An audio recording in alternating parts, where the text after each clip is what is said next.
नमस्कार मो ना अपूर्व आपण देखिए आरंभ कर कलिंग पल्स दर्शक बंधु वेस्ट बेंगल इलेक्शन अर्थात पश्चिम बंग निर्वाचन को नहीं एवं चारिआडे चर्चा देशव्यापी नजर बर्तमान पश्चिम बंग उपर जो दीदी वर्सेस दादा लड़े चली दीदी माने ममता बानार्जी गोटे पटे एबड़े दादा माने शुभेन्दु अधिकारी जदिओ किछि राजनैतिक समीक्षक दादा को नहीं प्रधानमंत्री नरेंद्र मोदी सहित जोड़ुंट किंतु जेहेतु आंचलिक स्तर में निर्वाचन होउछि तेणु कहुच्छी ममता बानार्जी वर्सेस शुभेन्दु अधिकारी बा बीजेपी तमाम नेता कहुच्छे सारा देशरू बीजेपी बछा बछा मुख्यमंत्री अनेक विधायक अनेक सांसद वर्तमान 1.5 ରୁ 2 मास एव वेस्ट बेंगल में डेरा पकई जो भाव कल बड़ कौशल लोकों मन जिणी हेब के भाव लोकों निज पाखक आनी हेब एवं बेंगल रे ममता राजर अंत के घटा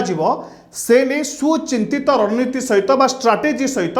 भारतीय जनता पार्टी बेंगल मैदान में निर्वाचन लड़ुची एवं द्वितीय पर्याय भोटिंग मध्य सरीवा उपरे बसिलानी आउ किछि घंटार समय अच्छी जे भोटिंग शेष हेब किंतु बड़ अभियोग आनी ममता बानार्जी जे भारतीय जनता पार्टीर ओडिशा प्रांतर नेता माने बा ओडिशार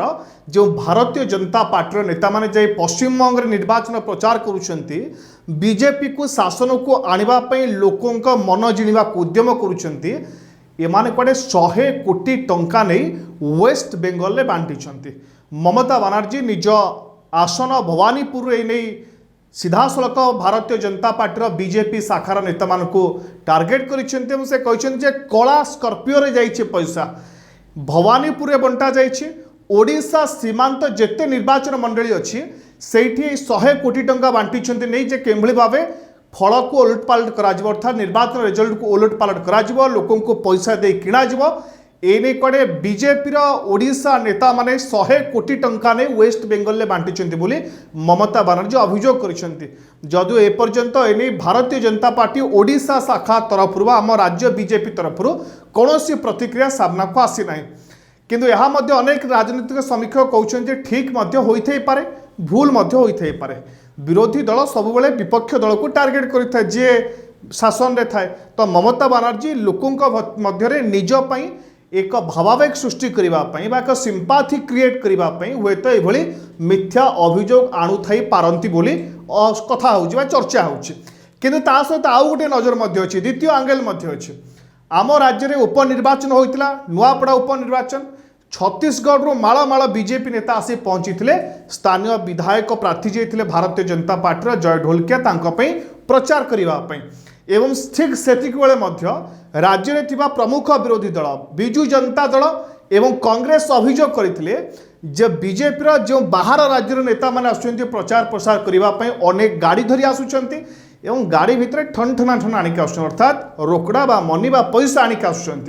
एवं निर्वाचन को प्रभावित करुच्चंती बोली सेतेबेले अभियोग होइतिला जेहेतु भारतीय जनता पार्टी एक राष्ट्रीय दल एवं एक राष्ट्रीय दल हिसाब रे ऑब्वियसली से माने यह चाहिए जे सबु राज्य में भारतीय जनता पार्टी शासन आसू एवं जदि क्यों राज्य में निर्वाचन होउछि ताहले केंद्रीय नेतृत्व निश्चित भाव ता आखपाख बा पाख पड़ोसी राज्य में जो बीजेपी नेता मान अच्छे समस्त को निर्देश आसुथबो जे जा संपृक्त राज्य में प्रचार रे निजको सामिल करा लोकों मन जिणिबा को केभली उद्यम करा से नहीं प्रयास कर एवं बीजेपी को शासन को आण